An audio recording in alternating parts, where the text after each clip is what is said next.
اللہ علیہ وسلم کو رب کریم نے جب دنیا میں مبعوث فرمایا اور حضور اقدس صلی اللہ علیہ وسلم پر قصص انبیاء کو نازل فرمایا، انبیاء کرام کے واقعات میں لسائے انبیاء کرام کے قصص کو تفصیلاً ذکر کیا، تو اللہ تعالیٰ نے ان کی وجوہات میں ایک وجہ بیان فرمائی۔ فرمایا وَكُلًّا نَقُصُّ عَلَيْكَ مِنْ أَنْبَاءِ الرُّسُلِ مَا نُثَبِّتُ بِهِ فُؤَادَكَ۔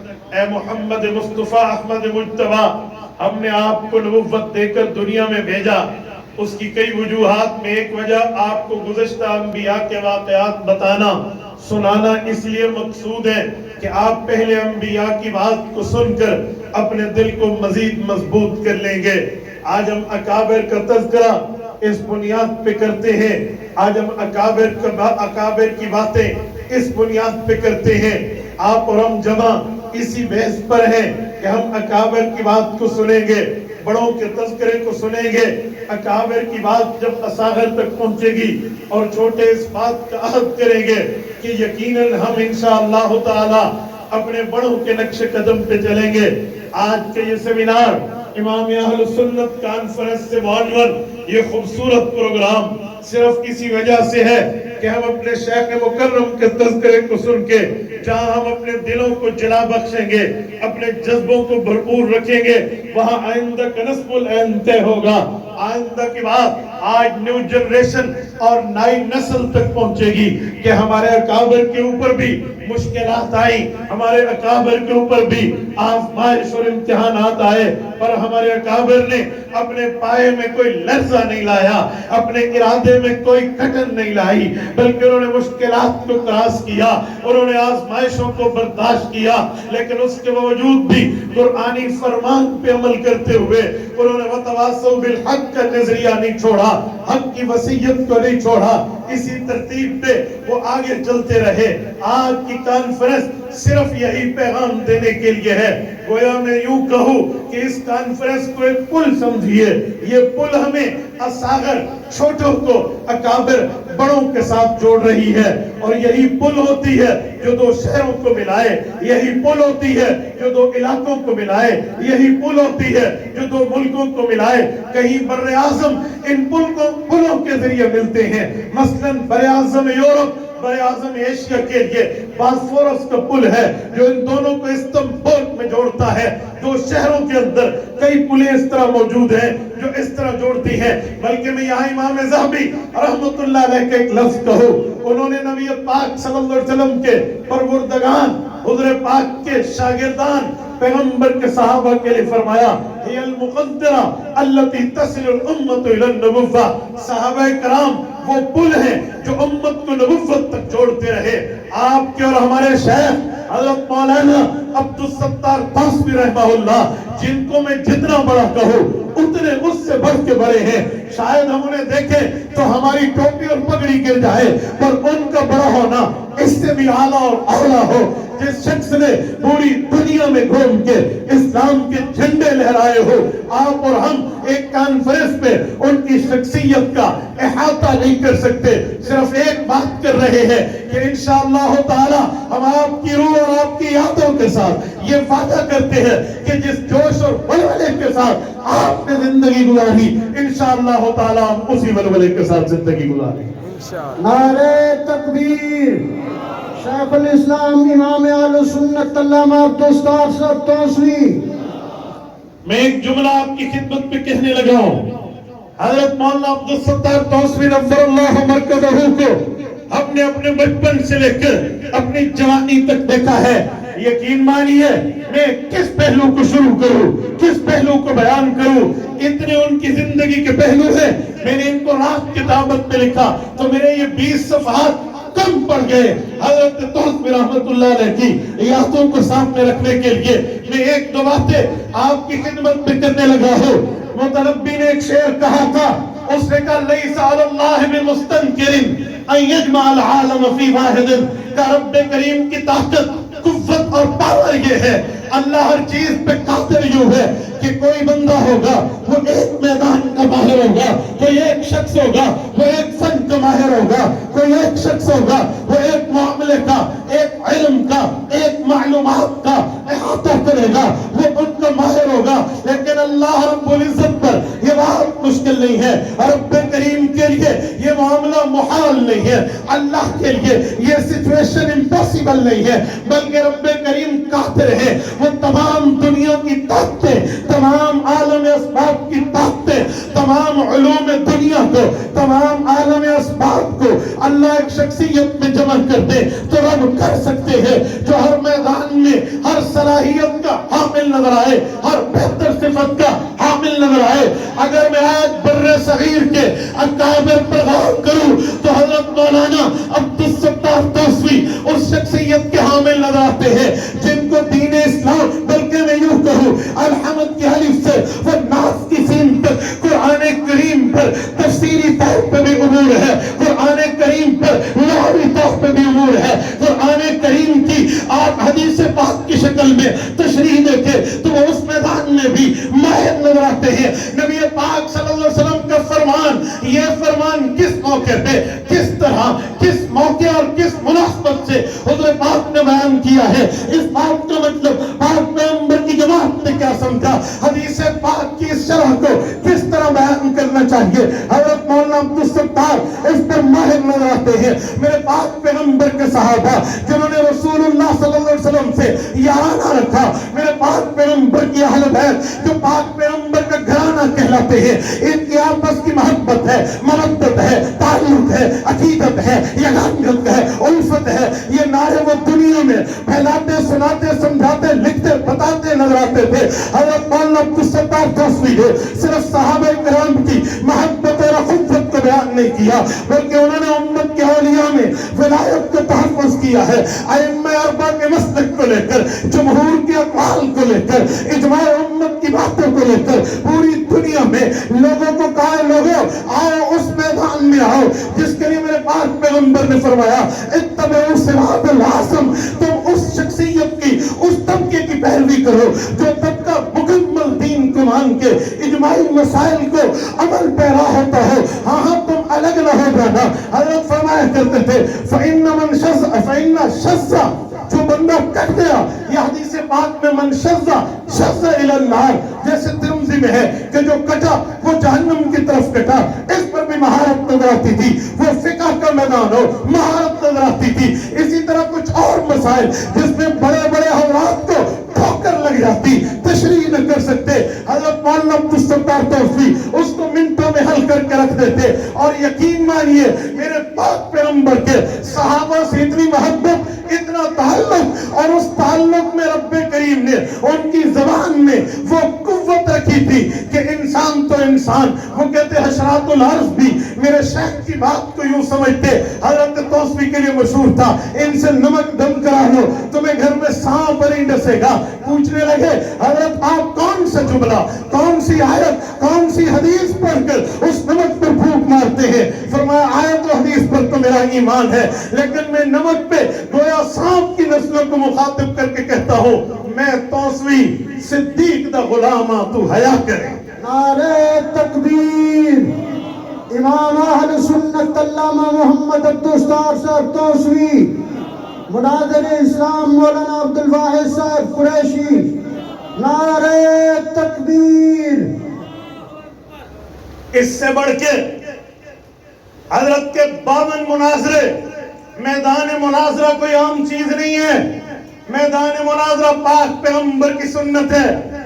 نبی پاک پر قرآن کریم اترا، رب کریم نے جہاں تبلیغ، تعلیم، ترغیب، دین کی اشاعت کے ذریعوں میں سارے ذریعے بیان فرمائے، وہاں پر فرمایا وَجَادِلْهُمْ بِالَّتِي هِيَ أَحْسَنُ. امام ابو البرکات نصفی رحمہ اللہ المتوفى 710 ہجری دے تفسیر نصفی میں اس آیت کی شرح میں لکھا ہے وَجَادِلْهُمْ أَيْ نَاظِرُهُمْ وَهَذَا رَدٌّ عَلَى مَنْ يَقْبَلْ مُنَاظَرَةَ فِي الدِّينِ. فرمایا جو لوگ کہتے ہیں مناظرے کی کوئی اہمیت نہیں ہے، ان کو قرآن کی اس آیت پہ غور کرنا چاہیے کہ قرآن ضرورت کے وقت مناظرے کی اجازت دے رہا ہے. اور 52 میدان مناظرہ سجے یہاں بھی حضرت خالد ابن ولید رضی اللہ عنہ کی روحانیت کام کر رہی ہے کہ وہ 126 جنگوں میں شریک ہیں، ہر جنگ میں فتح یاب ہیں. تو میرا شیخ بھی ان میدان مناظرہ میں جس میدان میں اترا ہے ہر میدان میں فتح یاب ہے. نعرہ تکبیر. امام اہل سنت علامہ محمد عبدالستار صاحب توسوی. صرف اس پر بس نہیں کہ صرف فتح حاصل کی، بلکہ اس سے بڑھ کے بھی حضرت رحمت اللہ تعالیٰ علیہ کو رب کریم نے وہ زبان، وہ ترتیب، وہ سہل انداز عطا فرمایا کہ منٹوں کے اندر مشکل مسائل کو حل فرما کے امت کے سامنے مسئلہ رکھتے. میں آپ کی خدمت میں 2 مثالیں پیش کر رہا ہوں. میں نے اپنے طالب علمی میں جب میں درجہ رابعہ میں تھا، دریا خان ضلع بکر میں حضرت کے بیان کا اعلان ہوا، ہم اس بیان میں شریک ہوئے. جو سوال میں نے بڑے بڑے کے سامنے رکھا تھا مجھے جواب نہ دے سکے، حضرت شیخ نے عصر کی نماز پڑھی، نماز کے بعد تسبیحات پڑھتے ہوئے بڑی آسان طریقے پر مجھے اس سوال کا جواب سمجھایا. میں سوال کرنے لگا ہوں، ذرا دل پہ ہاتھ رکھ کے مجھے جواب دینا. حضرت حسین ابن علی رضی اللہ عنہما جو رسول اللہ صلی اللہ علیہ وسلم کی چوتھی اور چہیتی بیٹی کے لخت جگر حضرت علی المرتضی رضی اللہ عنہ کے نور نظر ہے، ان کی گردن مبارک کو کاٹا گیا، وہ دربار میں بھجوایا گیا اور ان کے جسم اقدس کو یہاں پر کربلا میں چھوڑ دیا گیا تھا. تو سوال اٹھتا ہے حضرت حسین کا جنازہ کس نے پڑھا؟ سر کا پڑھا یا جسم کا پڑھا؟ امام کون تھا؟ مقتدی کون تھا؟ میں بڑے بڑے سبوں پہ یہ سوال رکھتا تھا کہ مجھے جواب چاہیے. حضرت حسین رضی اللہ عنہ کا جنازہ کس نے پڑھا؟ جواب دینے میں حوالہ نہیں تھا. میں نے حضرت توسوی مولا سے پوچھا، انہوں نے مجھے فرمایا امام ابن الکثیر نے اپنی تاریخ البدایہ والنہایہ کی 8ویں جلد میں اس پر 3 اقوال نقل کیے ہیں. پہلا قول ہے غامریہ کے لوگوں نے جنازہ پڑھا. میں نے پوچھا شیخ غامریہ کے لوگ کون ہیں؟ کہنے لگے کربلا کے ساتھ یہ ایک بستی ہے، میں اس بستی میں جا چکا ہوں، وہاں کے پڑوسی بستی والے آئے، انہوں نے جسم اقدس کا جنازہ پڑھا، سر مبارک یہ ابن زیاد ملعون کے دربار میں لایا گیا، وہاں سے دمشق یزید تک، پھر وہاں سے امام زین العابدین اس سر اقدس کو ساتھ لائے اور اپنی دادی اماں حضرت حسین کی والدہ حضرت سیدہ فاطمہ الزہرا رضی اللہ عنہا کے قدموں میں جنت البقیع کے اندر دفن کیا. ایک جنازہ یہاں ہے. کہتے تیسرا قول ہے باب الصغیر دمشق میں امام حسین کا جنازہ پڑھ کے ان کو وہاں تدفین کی گئی. مجھے نہیں پتا تھا ابن کثیر کسے کہتے ہیں، اس وقت مجھے نہیں پتا تھا البدایہ والنہایہ کون سی کتاب ہے اور اس کی کتنی جلدیں ہیں اور 8ویں جلد میں یہ مسئلہ کیسے ہوگا. ایک وقت آیا جب میں حضرت اماں فاطمہ رضی اللہ عنہا کے قدموں میں ٹھہر کے جنت البقیع میں ارادہ کر رہا تھا کہ میں انشاءاللہ تعالی آپ کے فرزند حضرت حسین کی زندگی پر پوری ترتیب سے لکھوں گا، کیونکہ یار لوگ ان کا بچپن سناتے ہیں، پھر ٹپا مار کے آگے شہادت سناتے ہیں، درمیان کی زندگی نہیں سناتے. میرے پیر حسین کی زندگی 57 سال کی ہے، تو ہر سال کو تفصیل سے لکھا جائے، ہر سال کی بات کو ڈیٹیل میں لکھا جائے. میں نے اس کے لیے تیاری کی. میں نے حضرت حسین کا بچپن، لڑکپن، جوانی، رسالت وہاب کے ساتھ تعلق، پھر خلافت راشدہ کے ساتھ تعلق، پھر حضرت معاویہ کے ساتھ تعلق، یہ پورا جب لکھنا شروع کیا اس وقت میرے سامنے جب میں کربلا پہنچا یہ لکھنے کے لیے تو پھر میرے سامنے یہ سوال تھا، پر میرے ذہن میں جواب یہی تھا جو حضرت توسوی نے دیا. میں نے ابن الکثیر منگوائی، 8ویں جلد کو لی، یہی 3 حوالے مجھے لکھے ہوئے ملے. میں نے انہیں اپنی کتاب میں لکھا، لیکن بتانے کا مقصد یہ ہے جہاں بڑوں بڑوں کی بریک لگتی تھی وہاں پر حضرت توسوی گج بج کے گزر جایا. نعرہ تکبیر. امام اہل سنت علامہ محمد عبدالستار صاحب توسوی، مناظر اسلام مولانا عبدالواحد قریشی. میں نے ایک موقع پر حضرت توسوی رحمت اللہ علیہ سے پوچھا کہ حضرت اماں فاطمہ کے لیے صحیح البخاری میں لفظ ہے کہ حضرت فاطمہ غصہ ہو گئی تھی حضرت ابوبکر صدیق پر جب انہوں نے صدق نہیں دیا. میں نے کہا اس کی تفصیل کیا ہے؟ حضرت نے کئی جواب دیے، وہاں پر جو دو جواب بڑے اہم ہیں. فرمانے لگے یہ حدیث کا لفظ نہیں ہے فاطمہ غصہ ہو گئی، اما فاطمہ کا لفظ نہیں ہے فاطمہ غصہ ہو گئی، اہل بیت کا لفظ نہیں ہے حضرت فاطمہ غصہ ہو گئی. یہ تو ایک راوی نے اپنے کیمکس بیان کیے ہیں جس کو اما فاطمہ سے کوئی ملاقات بھی نہیں ہے، خاندان حیدر سے کوئی ملاقات بھی نہیں ہے، اس نے اپنی رائے پیش کی ہے. غصہ اما فاطمہ کا نہیں بنتا. حضرت فاطمہ غصہ نہیں ہوئی تھی کیونکہ حضرت فاطمہ کو حضرت ابوبکر صدیق نے ان کے ابا رسول اللہ کا فیصلہ سنایا تھا. فاطمہ آپ کے ابا کا فیصلہ ہے وراثت تقسیم نہیں ہوگی، اب بتائیں میں آپ کے ابا کا فیصلہ توڑوں یا باقی رکھوں؟ کیا لفظ ہے. حضرت ابوبکر صدیق کی اس بات پہ اما فاطمہ ناراض ہوتی ہیں تو نعوذ باللہ یہ ناراضگی تو پھر اپنے ابا جان پہ حضرت رسول اللہ پہ جاتی ہے. اور کوئی امتی اپنے نبی سے ناراض ہو تو اس کا حکم کیا ہے؟ مجھے کہا اگر یہ کوئی بات اٹھائے تو انہیں یہ کہنا کہ بتاؤ کوئی امتی اپنے نبی سے ناراض ہو، اس فیصلے پہ راضی نہ ہو تو اس امتی کا مقام کیا ہے؟ اور دوسرا بڑا زبردست فرمایا کہ 1 منٹ کے لیے یہ جھوٹ مان لیا جاتا ہے کہ جی غصہ ہو گئی تھی. کیا پھر میرا سوال ہے روایات میں اور جگہ بھی اما فاطمہ کے غصے ملتے ہیں، اس غصے کا کیا کرو گے؟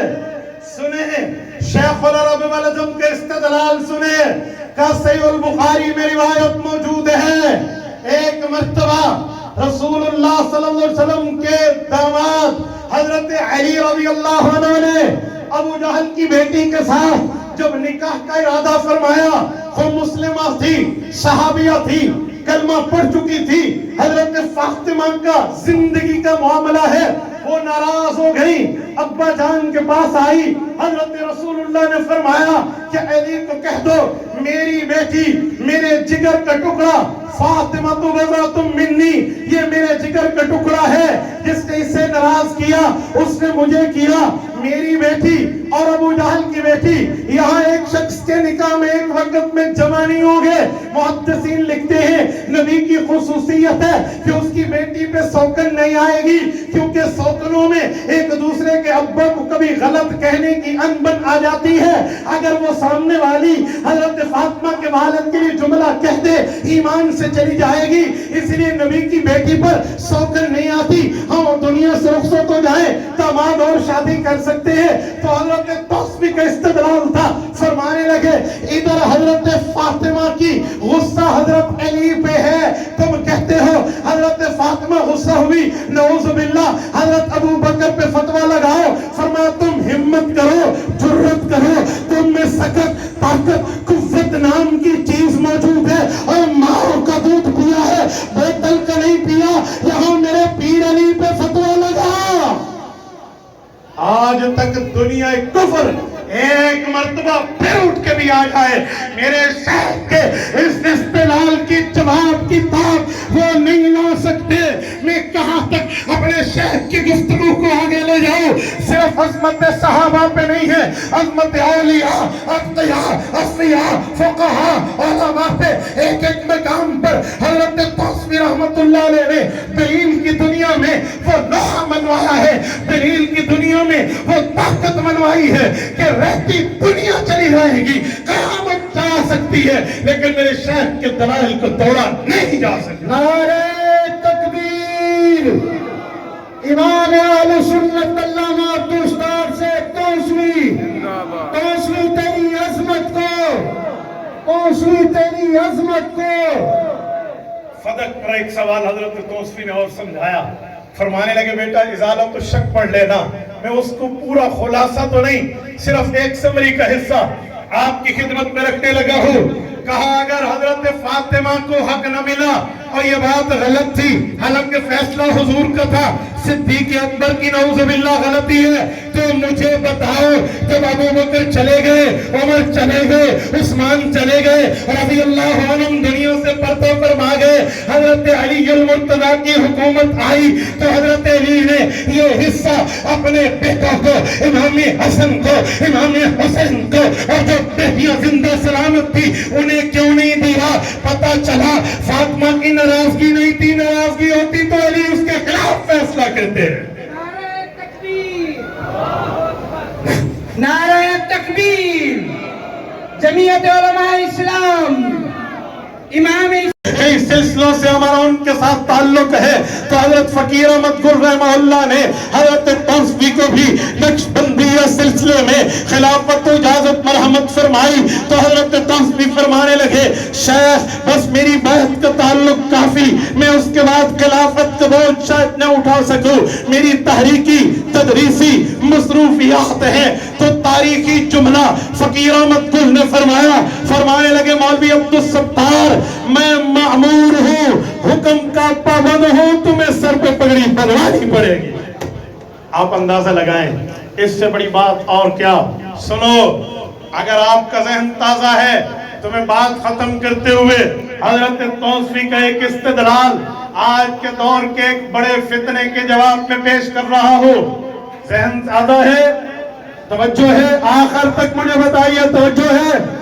سنیے پھر، آج کے دور میں سوشل میڈیا پر انجینئر مرزا جہلمی کا فتنہ جب اپنی توتی بول رہا ہے اور نوجوان اس سے متاثر ہو رہے ہیں کہ جس کے دلائل کا جواب نہیں ہے، میں ان نوجوانوں کو پیغام دیتے ہوئے کہتا ہوں تم نے اپنے اکابر کو نہیں پڑھا، اپنے بڑوں کو نہیں پڑھا، اپنے بزرگوں کو نہیں پڑھا، اور تو چھوڑو شیخ العرب والعجم مولانا عبدالستار توسوی کو پڑھتے تو تمہیں انجینئر کے فتنے توڑنے میں مہارت و طاقت ملتی۔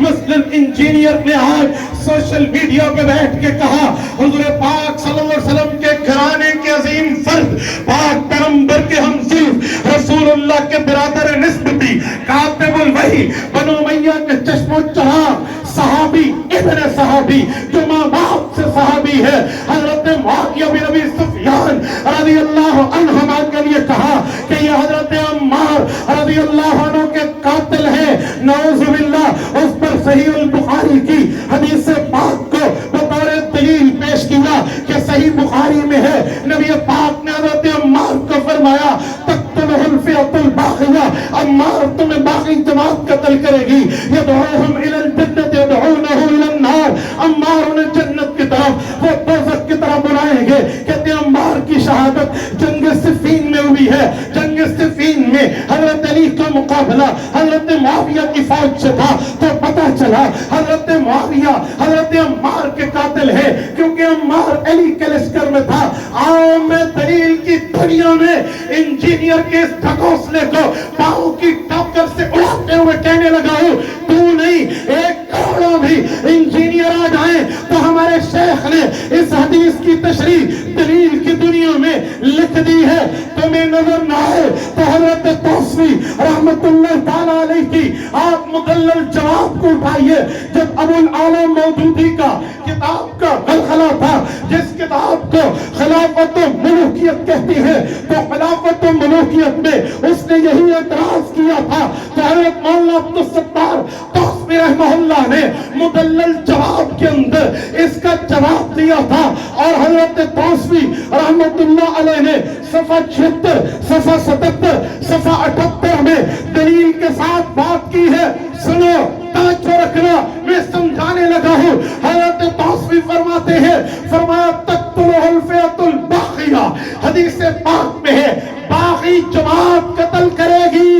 یہ حضرت معاویہ پر فٹ نہیں ہوتی، اسی لیے کہ اسی بخاری میں حضور پاک نے حضرت معاویہ کو فئہ عظیمہ فرمایا ہے، حضرت حسن کو فرمایا کہ یہ میرا بیٹا حسن سردار ہے، فلعل اللہ ان یصلح بہ بین فئتین عظیمتین من المسلمین۔ ایک وقت آئے گا حسن دو فئہ عظیمہ میں، بڑی جماعتوں میں، عظمت والی جماعتوں میں، مقام مرتبہ درجہ حیثیت اور پہلیوں والی جماعتوں میں صلح کرائے گا۔ ادھر عمار کا قاتل فئہ باغیہ ہے اور معاویہ حضور کی نظر میں فئہ عظیمہ ہے۔ نعرہ تکبیر، شان امیر معاویہ، فرمایا اگر تم فئہ عظیمہ سے مراد حضرت معاویہ لیتے ہو تو حضور پاک کی ایک بات دوسری بات کے خلاف ہو جائے گی، اور نبی وہ نہیں ہے جو کہیں ایک جگہ اور بولے دوسری جگہ اور بولے، وہ تم جیسے شیطان کے چیلے تو ہو سکتے ہیں، رحمان کے پیغمبر محمد الرسول اللہ نہیں ہو سکتے۔ اور دوسرا سوال ایک کیا، اس سوال کو ان کی ماؤں کی کوکھ میں کوئی 7 مرتبہ اگر جنم لے کے آ سکتا ہے تو آ جائے، مجال کے جواب دے سکے۔ حضرت توسی فرمانے لگے اتنی سی بات ہے کہ حضرت عمار ادھر تھے، حضرت معاویہ ادھر تھے، مخالف لشکر سے قتل ہوئے تھے اور معاویہ ذمہ دار ہیں۔ کہا جی نہیں، میں سوال کرنے لگا ہوں، فرماتے ہیں کہا اس سے پہلے ایک جنگ ہوئی ہے جس کا نام جنگ جمل ہے، اس جنگ میں حضرت عائشہ کا لشکر ایک طرف، حضرت علی کا لشکر دوسری طرف، حضرت عائشہ کے لشکر میں شریک پیغمبر کے صحابی زبیر بن العوام شہید ہوتے ہیں، اور حضرت علی کے لشکر سے ایک لعنتی جو خارجی تھا ابن الجربوز اس سے شہید کیا۔ تو حضور نے تو فرمایا تھا بشر قاتل ابن صفیہ بالنار، زبیر کا قاتل جہنمی ہے۔ کہ یہ روایت اٹھائیں کیونکہ لڑنے والا تو حضرت علی کے لشکر میں چھپا ہوا تھا، تو کیا اس وجہ سے حضرت علی کے لشکر پہ کوئی جہنم کا جملہ کہے گا؟ کیا تمہارا ایمان برداشت کرے گا؟ کہا جی نہیں، یہ تو حضرت علی کے لشکر میں تھا، لیکن تھا وہی بے ایمان جس کو کہتے ہیں خوارج، جسے کہتے ہیں سبائی ٹولہ، جسے کہتے ہیں فئہ باغیہ، یہ وہی تھا۔ فرمایا بعین ہی اسی طرح حضرت معاویہ اس طرف، حضرت علی اس طرف، حضرت عمار شہید ہوئے، ان کے قاتل بھی وہی جو قاتل حضرت زبیر کے ہیں، وہی سبائی ٹولہ، وہی قاتلین عثمان، وہی باغی ٹولہ جو بعد میں پھرتے خوارج کہلایا، یہی ٹولہ۔ فرمایا ادھر بھی صحابہ کی قصور نہیں تھی، ادھر بھی صحابہ کی قصور نہیں۔ میں نے بڑی کتابوں میں تلاش کیا تو بعد میں ملا، مجھے اردو زبان میں جواب ملا تو حضرت توسوی سے ملا، یہ شیخ سرفراز سے۔ میرے دوستو، اس سے پتہ چلا آج کی کانفرنس کا مقصد یہی ہے کہ اصاغر کو اکابر کے ساتھ جوڑا جائے، یہ پل بنا لو، اپنے بڑوں کے ساتھ جڑ جاؤ، یقین مانیے آپ کے دلائل بھی مضبوط ہوں گے، آپ کی ایمان کی بھی حفاظت ہوگی۔ یا آپ باہر نکلیں گے یہ کتاب آپ کو مل جائے گی، قاتل عمار کون۔ ابھی میں نے شاہین جمعیت علماء اسلام حضرت حافظ عبداللہ صاحب کی خدمت میں پیش کی، نے یاد تھا، مجھے کہتے ہیں آپ کا مسودہ تھا، وہ کتاب کہاں ہے؟ میں نے کہا شیخ آپ سنبھالے، آپ کو ہدیہ ہے، آپ اس کو پڑھیں۔ یہ میرے شیخ حضرت مولانا عبدالستار توسوی نور اللہ مرکزہ کے علوم کے اوپر مشتمل آج کے جدید فتنے کا جواب ہے۔ رب کریم آپ کو اور ہمیں صراط مستقیم عطا فرمائے، نبی پاک صلی اللہ علیہ وسلم کے دین سے مضبوط رکھے، حضرت توسوی کی قبر پہ کروڑوں اربوں کھربوں رحمت نازل فرمائے۔ اقول قولی ھذا واستغفر اللہ وآخر دعوانا ان الحمد للہ رب ذرا العالمین۔ زمین پہ ستارے تو چمکائیں، ذرا اپنے موبائل تو کھولیں، لائٹیں تو جلائیں۔